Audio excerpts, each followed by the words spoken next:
Okay, so I'm going to start with the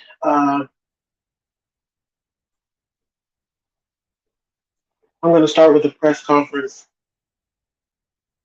just in case anyone hasn't had a chance to watch it.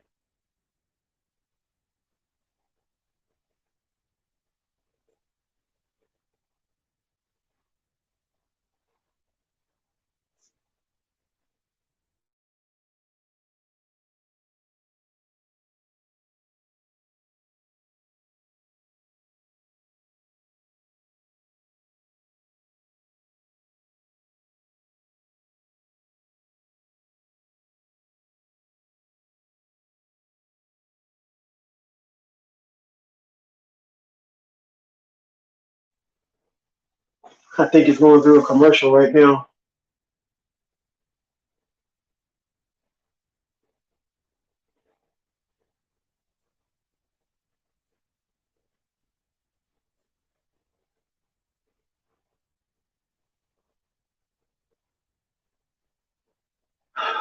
Come on, come on, come on, come on.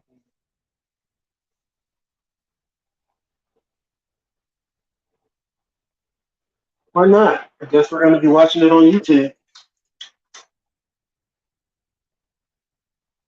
Hey, Sid. Yeah, I understand. It's, it's something. I don't know what to say about this case, man. But I just want to kind of give some shouts out to these kids so that people can just be aware, and hopefully we can come up with a plan as a community, nationwide, to keep this from happening again.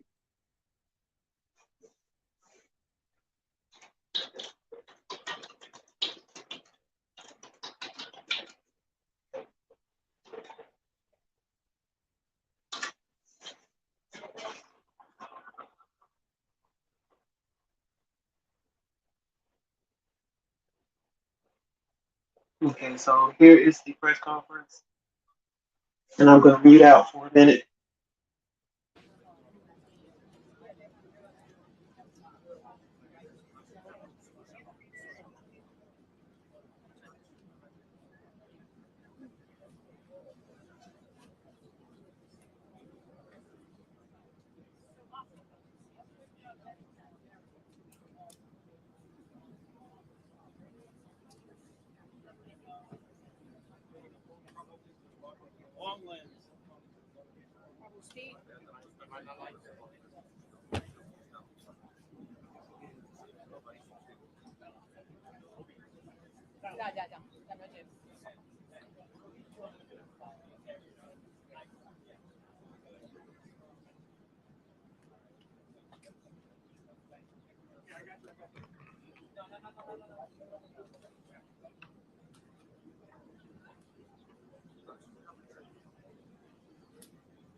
Good afternoon, everybody.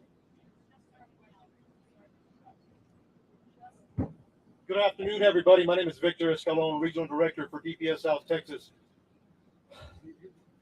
Thank you so much for being here today. My goal today on this press conference, is to give you a snapshot where we're at today. This incident happened on Tuesday, May 24th. So there's a lot of information, a lot of moving parts. We have a lot of people involved in this investigation. I'm going to give you a summary of what happened. But before I do that, I was able to make it here during the event on May 24th. Same with a lot of other law enforcement officers that came to this event, this critical incident. I got to see the victims. I got to see the officers. I got to see the community members. It is so hard. It's hard to take. It's traumatic. We're all hurting inside. We're hurting inside for the community members in Uvalde, Texas. We're hurting inside with our local partners that have to live here and work here every day. The the family members. We feel for them. I'm a father. I can't go home tonight and hug my kids. That hurts. The members behind me are family members. Their kids. It's tough. It's tough. It's hard. But that gives us the motivation to move on, to do good work for Uvalde, Texas, for the victims. We speak for the victims, and we take that dearly. Before I get started, Texas Rangers are leading this investigation. We can't do it alone. We cannot do it alone. We have ATF, FBI, CBP, Border Patrol, Uvalde County District Attorney's Office. The list goes on and on and on. But the agencies I told you are the main ones that are assisting with this investigation. We want to know what happened, recreate the scene. That takes days, that takes hours, that takes time, a lot of information. Then we have to do a lot of interviews. So we just started. We started on Tuesday. Today's Thursday. We're still grabbing a lot of information. We also, what's important to us is why. Why did he do this? Why did he do this? Who is this man? The suspect. We're going to find out. With all the different agencies that are involved, we're working every angle that's available. And we won't stop until we get all the answers that we possibly can. So again, I want to thank these men and women that are behind us supporting the DPS and the Rangers. So there's a lot of information I'm going to give you. There's some new information as of Tuesday that I wanted to clear up, that we want to clear up, that's been pushed out. We'll continue to have updates in the coming days. Once the information is obtained and we're able to confirm and corroborate that. We want to make sure we're pushing out the right information. Early on, when we came in, we were receiving a lot of information from a lot of different locations. That's a baseline. You start there. We made some reports. But since then, we started doing interviews. We started working the crime scene, so we're cooperating. I want to share some of that. It's a small piece of information right now, but it'll grow within days. So please, thank you for being here and being patient with us. It means a lot. On Tuesday, May 24th at 11:28, suspect just west of here wrecks his vehicle, pickup truck that he took from his grandmother. He had just shot his grandmother in the face. She's alive. She's stable at this point. 11:28, he's sitting there at the bar ditch. He jumps out the passenger side of the truck. According to witnesses, he's got a long arm, rifle, and a bag. Later we find out it's ammunition. He walks around, he sees two witnesses at the funeral home across the street from where he wrecked.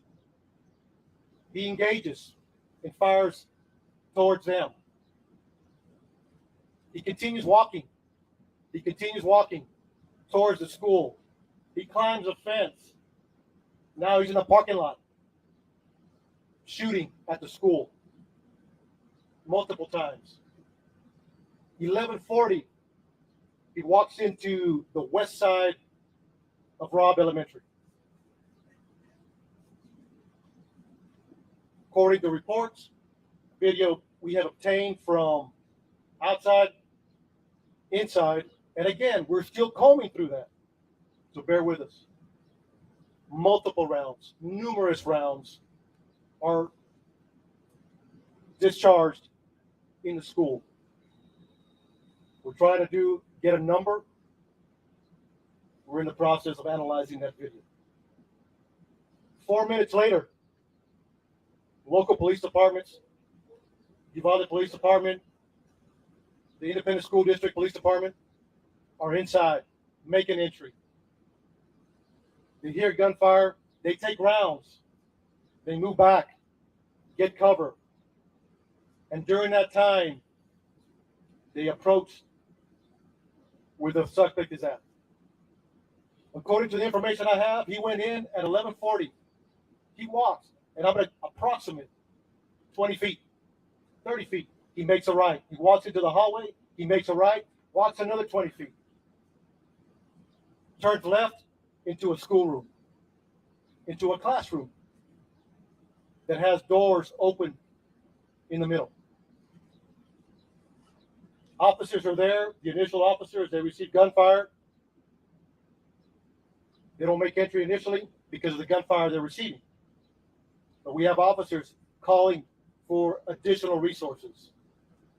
Everybody that's in the area, tactical teams. We need equipment. We need specialty equipment. We need body armor. We need precision riflemen, negotiators. So during that time that they're making those calls to bring in help to solve this problem and stop it immediately, they're also evacuating personnel, not say personnel, students, teachers. There's a lot going on, a lot complex situation. They're measuring. Approximately an hour later, U.S. Border Patrol tactical teams arrive. They make entry, shoot and kill the suspect. But you also had a Zavala County deputy and Uvalde Police Department that made entry and killed the suspect. Immediately, numerous officers. Now it turns into a rescue operation. How do we save these children? How do we save these children? Some made it out. We don't have a hard number yet, but that was a goal. And then continuing, making the area safe, continued. A lot of moving parts afterwards. But during, they were taking gunfire, negotiations, and developing a team to make entry to stop them.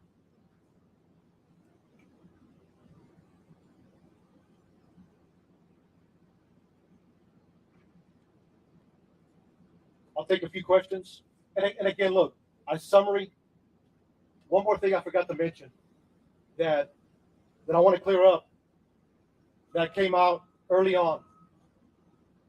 It was reported that a school district police officer confronted the suspect that was making entry. Not accurate. He walked in unobstructed initially. So from the grandmother's house to the bar ditch to the school, into the school, he was not confronted by anybody. To clear the record on that. 4 minutes later, law enforcement are coming in to solve this problem. Stand by. So, just want to clear that up. That's very important. And again, this will happen as we move forward. So, thank you. I'll take a few questions.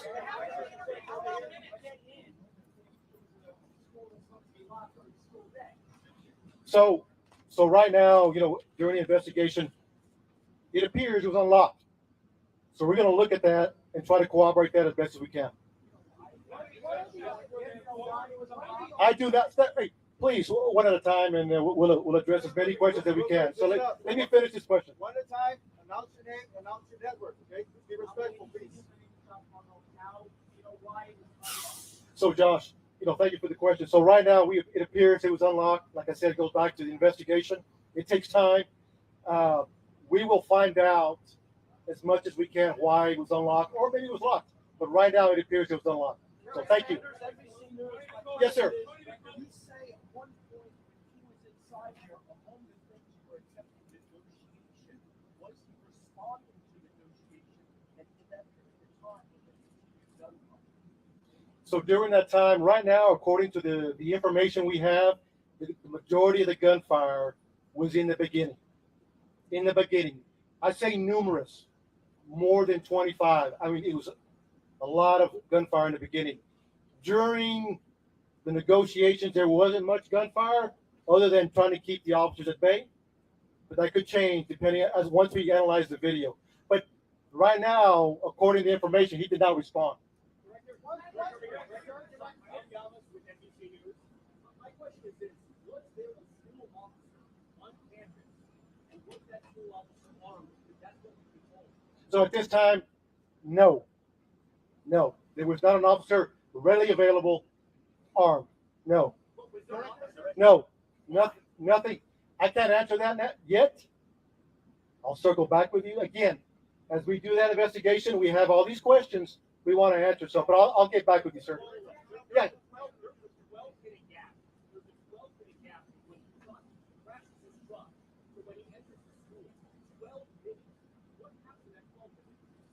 So you got to understand, 11:30 is the information we have at this point, and we can confirm. 11:30 a.m. The PD gets we got a crash and a man with a gun. And then you have responding officers. That's what it is. If it's 12 minutes from 11:30 to 11:40, that's the information we have right now. Look, at the end of the day, our job is to report the facts and have those answers. We're not there yet. Over here.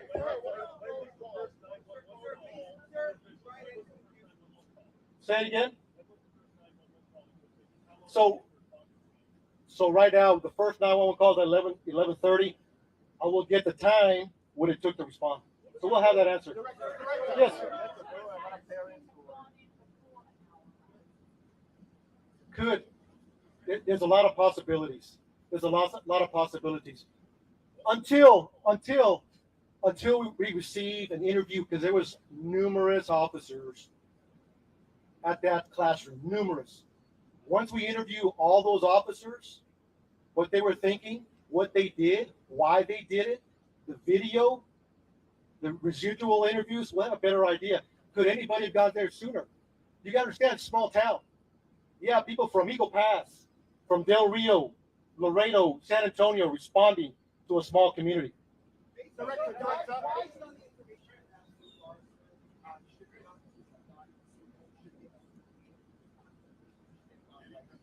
That's a tough question. Again, it goes back. Our job is to report the facts. And later we can answer those questions. I don't have enough information to answer that question just yet.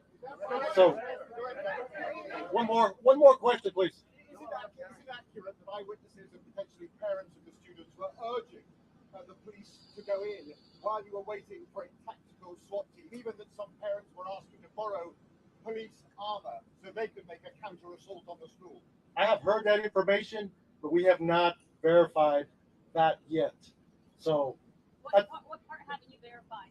We have not verified if that a true statement or not, or is it just rumor out there? So you got to understand, we're getting a lot of information we're trying to track down and see what is true. We want to vet it. That's all I have for questions. Thank you so much.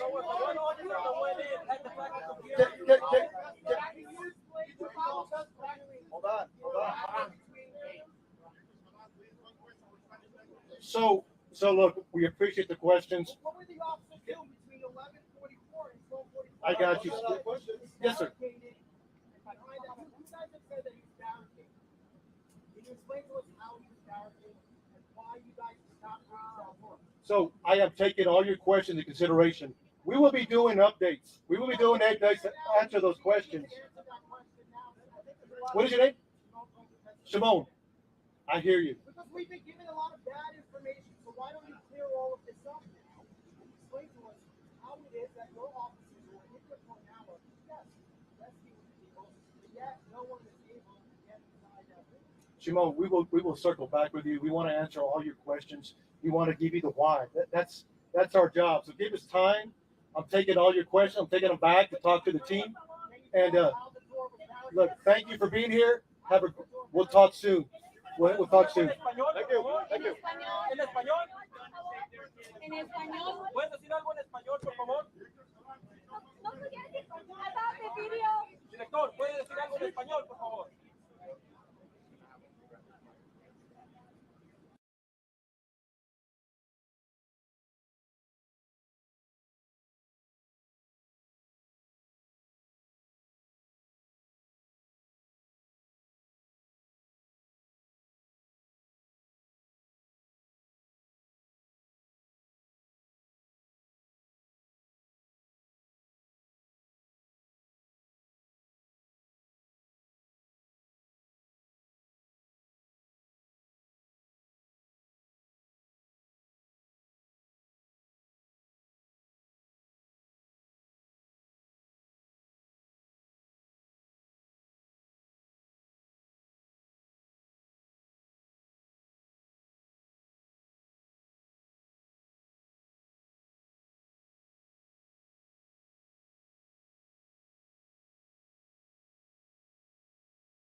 So I think he gave a really good timeline on like the way things went, the order that they went in. I wanted to play this other video, which is it came out yesterday, I believe. It's a neighbor who knew the shooter and his grandmother. So let's check that out.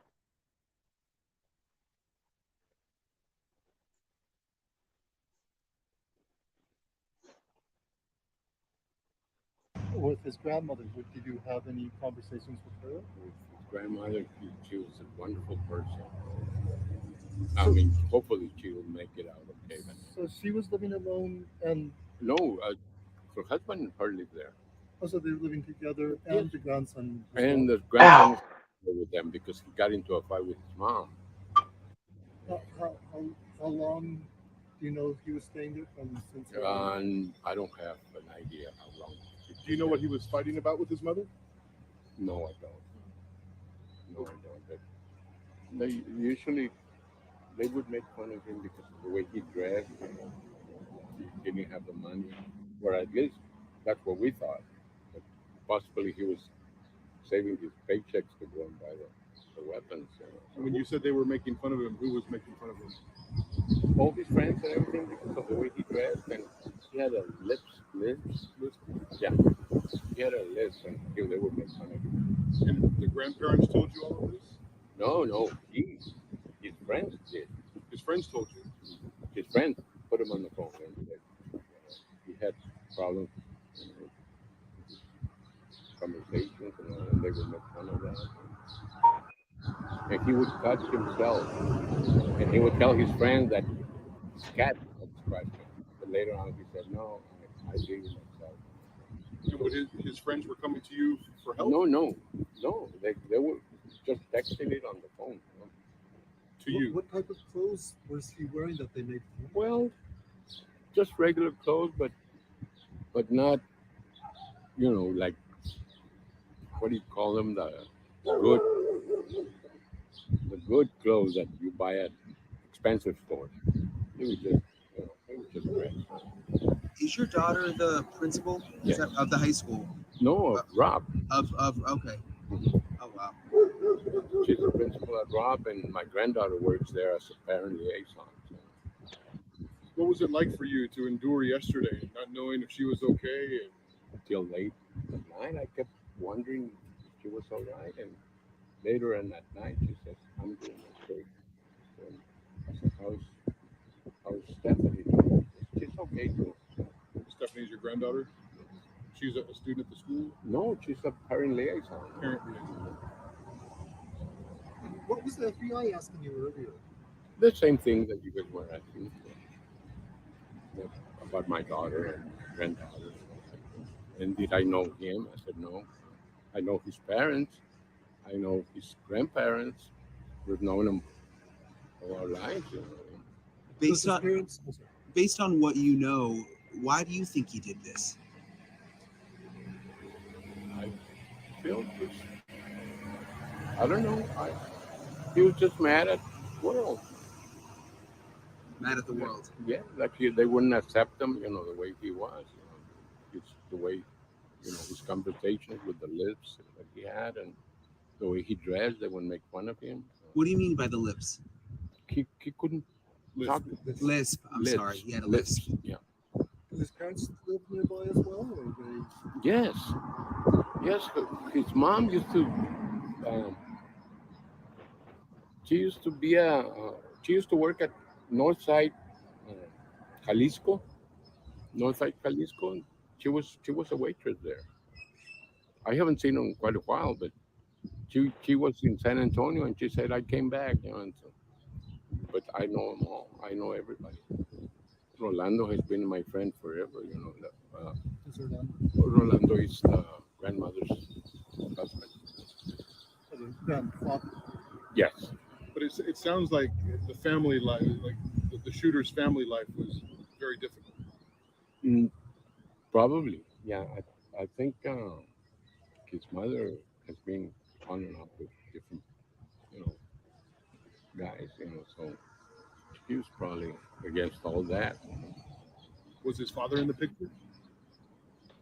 No. Do you know why he would have shot his grandma? I think she started arguing with him. He had just, like I say, he would argue with his mother. So he got into an argument with Sally, and her name is Celia Reyes.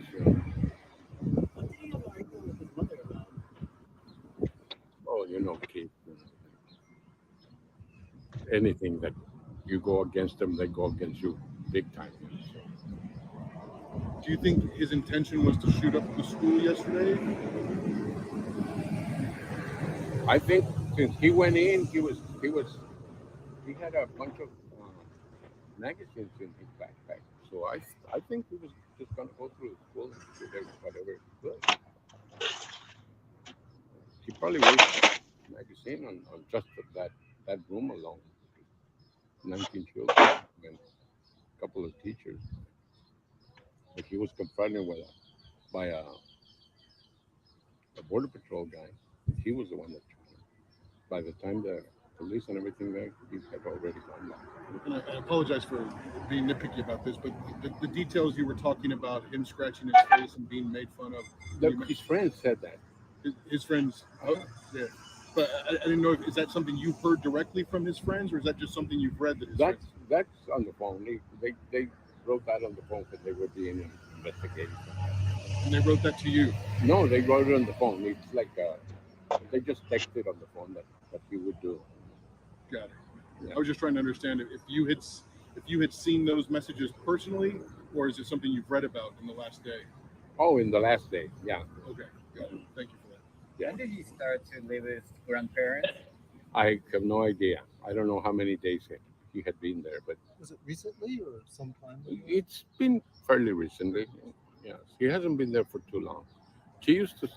I think he's got a sister, and she used to stay with the grandparents too. But Did the grandparents tell you that they had problems with their grandson?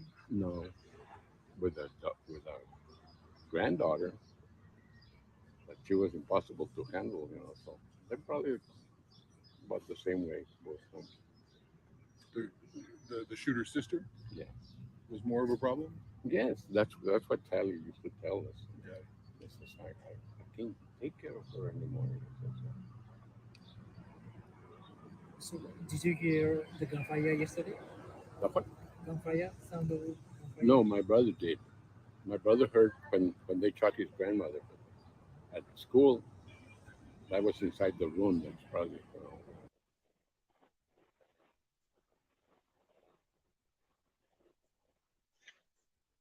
So I'm not understanding. Like, if he was upset about being bullied, why target these innocent kids? It would have halfway made sense if he had targeted the bullies who were at the school that he went to, the local high school. There was absolutely no reason for him to target a bunch of innocent elementary school kids. I mean, literally babies.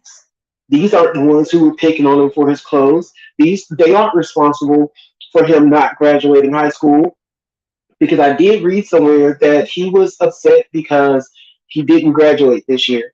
I guess he didn't want to have to go through another year of whatever he was going through at school. But his graduating is no one's fault but his own.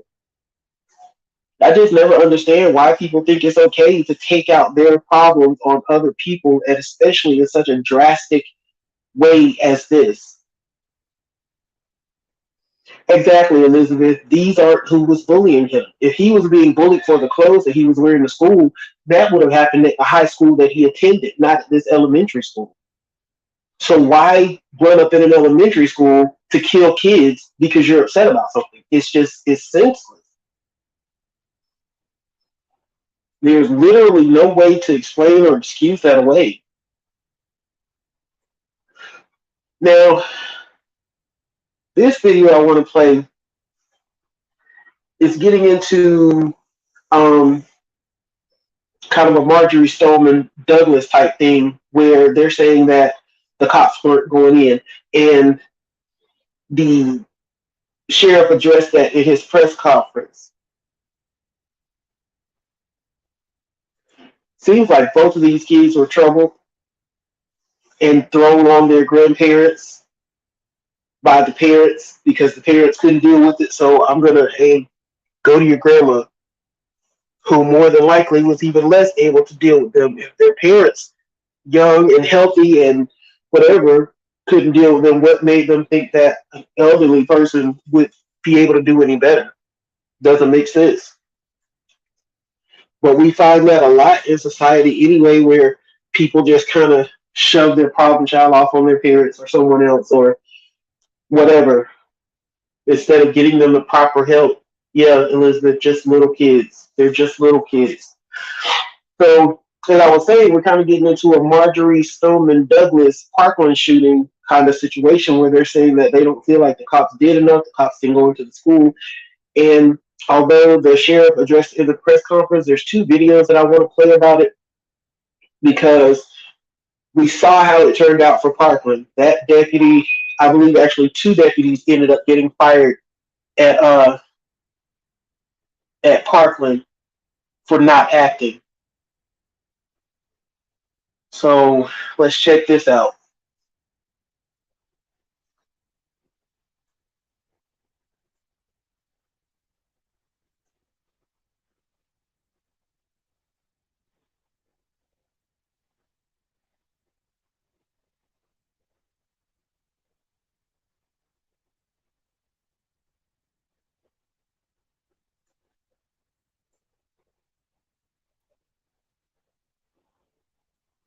Continuing to follow that story, the tragic killing of 19 children and 2 teachers in Uvalde, Texas. And new this morning, the bombshell accusations that police waited too long to respond to stop the killing. We're going to have more on that in just a moment. But first, as a memorial grows for the victims, the director of public safety says the gunman was inside Robb Elementary for nearly an hour. The Uvalde community is in grief and shock and angry. There are reports that some parents wanted to rush the campus, saying when they arrived, police were still inside. There are a lot of emotions, and our job at News Nation is to tell you all of the facts, but clearly this is an agonizing time of mourning. The coroner still hasn't identified all of the bodies. On your screen right now, just some of the children and those teachers gunned down in cold blood on Tuesday. A tragedy like this always awakens the need to investigate school safety. Campuses across the country are reevaluating their best practices and teacher training and making changes to make it safer for students and staff. We do have everything covered for you right now. We start with our senior national correspondent, Brian Enton, live with the latest on this investigation. Brian? Adrian, this morning, there is now a focus on the law enforcement response, specifically the officers who got to the scene immediately. Did they go into the school fast enough? I have learned this morning that a school police officer will be interviewed today or very, very soon. They are trying to find out whether that officer was inside the school, whether that officer was inside a car, or just in the vicinity of the area when the massacre started. A father of a 4th grader who was killed says he wanted to charge into the school with other bystanders because he was frustrated with the police response. Police say between 40 minutes to an hour passed from when the first shots were fired to when a tactical team killed the gunman. One law enforcement official says police struggled to break open the classroom door and had to use a key to enter the classroom. These agents and these DPS troopers started smashing the windows and pulling children and teachers out of these windows. Police still have not given a concrete timeline of how the gunman was in the school or when he was killed. We're still trying to determine all those details, as well as trying to determine actually how he was able to make entry, exactly where the shootings took place.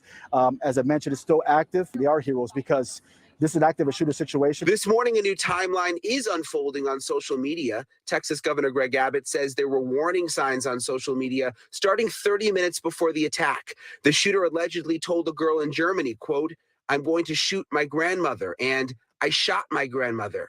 And this final message, "I'm going to shoot an elementary school." The shooter's grandfather says he didn't expect this and didn't even know his grandson had a gun. I want to show you, Adrian, outside Robb Elementary School this morning. There are now 21 crosses that have been placed outside the school, of course, to represent the 19 fourth graders who were brutally murdered inside the building and their two teachers. All of them, we have learned, were inside just one classroom. Also new this morning, Adrian, we have learned a little more about the timeline. We know that the shooter first shot his grandmother in the face. 911 was called. He got in a car, drove here to the elementary school, crashed, went in a back door of the elementary school, down a hallway, and that is when the massacre started. Adrian? I have a couple questions for you, because you just mentioned the grandmother being shot in the face. Do we know the grandmother survived, right? She's being treated at a hospital? She survived. Initially, the reports were that she was in critical condition, but yesterday, her husband, the shooter's grandfather, told us that he believes her condition has improved somewhat. After being shot in the face. Terrible. And I know there are a lot of questions about whether police should have gone in sooner. Are there policies in place that say when police should go in during an active shooter situation? Yeah, and I want to emphasize, this is all still so fresh. The investigation is just starting, but the policies nationwide when it comes to active shooters are clear. They changed after Columbine. Officers are told to immediately go in and engage an active shooter immediately, to not wait any time, not wait at all, to not stage outside the school, to go in immediately. So it is certainly going to be very interesting when they nail down this timeline and we find out how long it took for the officers here to go inside the building. Obviously, there are a lot of people who just want to have some sense of closure, but very difficult to do in a situation like this. Brian, thank you so much.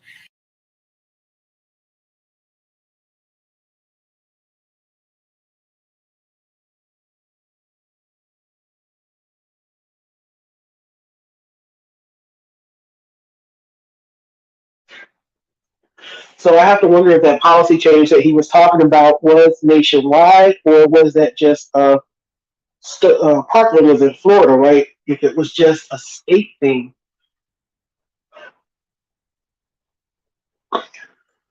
Okay. One more thing that I want to share is apparently before the shooter went into the school, he sent a text message or some kind of message online warning about what he was about to do.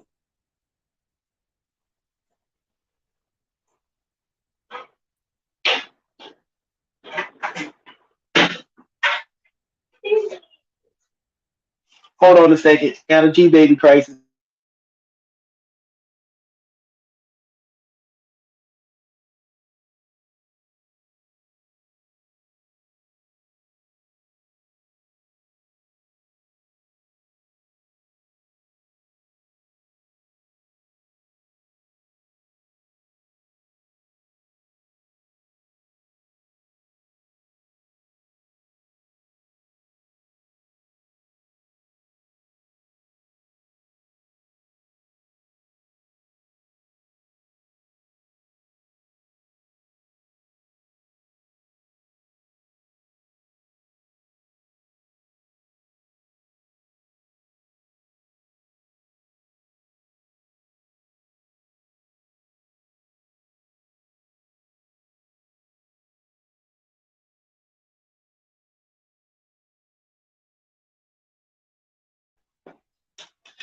The crisis is my sister's being mean to me.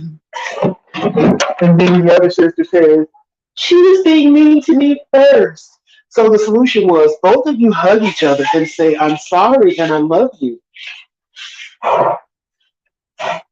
Okay, so the text reads, and this is from Reuters. Minutes before school attack, Texas gunman sent online warning. Uvalde, Texas, May 25th. The Texas governor who murdered 19 children and 2 teachers posted an online message warning that he was going to shoot up an elementary school minutes before the attack, Governor Greg Abbott said on Wednesday, as harrowing new details of the massacre emerged. The gunman, whose rampage ended when police killed him, also had sent a message on Tuesday saying he was going to shoot his grandmother, followed by another internet post confirming he had done so. Abbott said at the news conference. Dear God.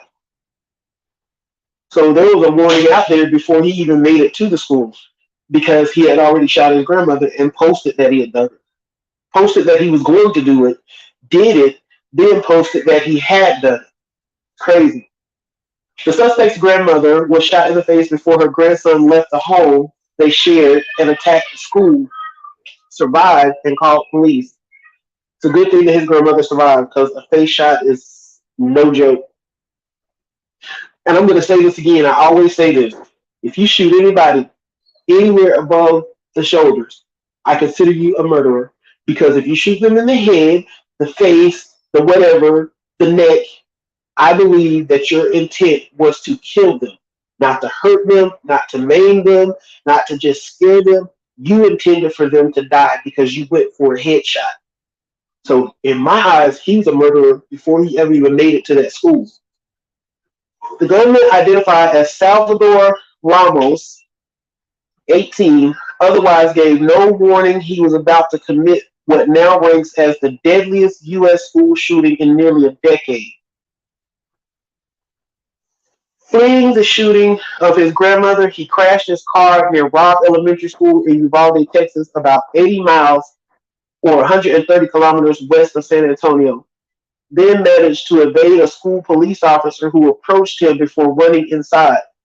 Okay, so a school officer did actually approach him. See, I'm finding contradictions because this is saying that a school officer approached him before he ran inside, but the sheriff said there wasn't an officer readily available.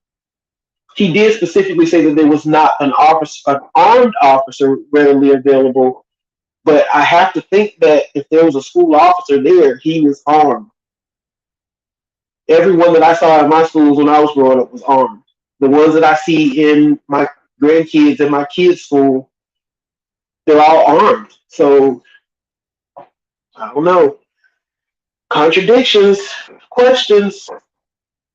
No gunfire was exchanged at that point, according to police, but authorities offered few details of the encounter, likely to become a focus of investigation, except to say that the suspect dropped a bag full of ammunition and ran toward the school when he saw the officer. Ramos then entered the school through a back door carrying an AR-15 style rifle and made his way to a 4th grade classroom where he shot all of the people who were slain. Authorities said he had legally purchased 2 rifles and 375 rounds of ammunition days before the shooting. 375 rounds. Thank God. Thank God we don't have 375 dead or injured people. Meanwhile, police surrounded the building, breaking windows to help children and staff escape. U.S. Border Patrol agents also responded and entered the building to confront the shooter, with one agent wounded, quote, in the crossfire, Homeland Security officials said. Eventually, Ramos, a high school dropout with no known criminal record or history of mental illness, was shot dead by law enforcement. No known history of mental illness, but I guarantee you the next thing that we hear, because we're already hearing him say that he was bullied, is going to be some type of mental health crisis defense. Abbott said 17 people suffered non-life-threatening injuries. The wounds included multiple children who survived the gunfire in their classroom, Texas Department of Public Safety spokesman Chris Olivares said. The shooter's online posts were made on Facebook, said the governor, but spokespeople for Facebook's parent company, Meta Platforms, said they were private one-to-one messages discovered after the shooting. So I have to wonder if they were private messages. Did that person whom he messaged about, I'm going to shoot my grandmother, I've shot my grandmother, I'm going to go shoot up an elementary school, did that person reach out to law enforcement right then? Or did they just take it as, oh, he's just talking, he can't be serious, blah, blah, blah. The company declined to say who received the messages or which of Meta's platforms, such as Messenger or Instagram, was used to send. Oh, excuse me. Victims' loved ones took to social media to express anguish over the loss of children who never came home from school. We told her we loved her and would pick her up after school, Kimberly Mata Rubio posted on Facebook in remembrance of her daughter, Alexandria Anaya Rubio, a fourth grade honor student. We had no idea this was goodbye. Dear God, can you imagine? I can't imagine sending my child off to school and then this happens. So guys, I am going to get off here for a little while. 5 o'clock. We have the premiere of the last installment on the Granville Ritchie interrogations. Before I get off of here, I do have a link pinned. If anybody wants to come on panel and express their condolences to the families, to the communities, you're welcome to do so. So I'll hang out another few minutes to give anyone who wants to do that time to do so. But yeah, this is a truly horrible case. This is a truly horrible case. As I was saying, we've got the last part of the Granville Ritchie interrogation tonight at 5 o'clock. Then I'll come on later tonight. Some of you might have to catch it on replay. In the course of reading about this school shooting, someone mentioned a school shooting from 1996 in Dunblane, Scotland, and I'm going to cover that. It was the deadliest school shooting ever in Scotland, and it was the origin point of Britain and the UK's ban on most personal firearms. He killed a lot of kids and a lot of adults. He went in that school and pretty much just like this guy did, just walked in and started shooting. So that will be at 10 o'clock tonight. I will see you guys at 5 for the Granville Ritchie interrogation part 2.